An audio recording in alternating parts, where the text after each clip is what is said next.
এখানে মা তালের বড়া ভাজছে আর বাবা মালপোয়া ভাজছে।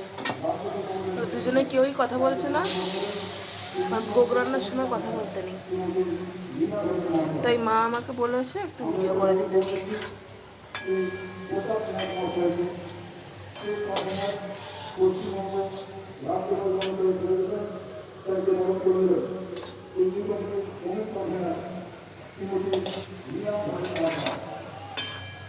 বেশ অনেকগুলো মালপোয়া ভেজেছে বাবা, আর এখানে মা তালের বড়া ভাজছে।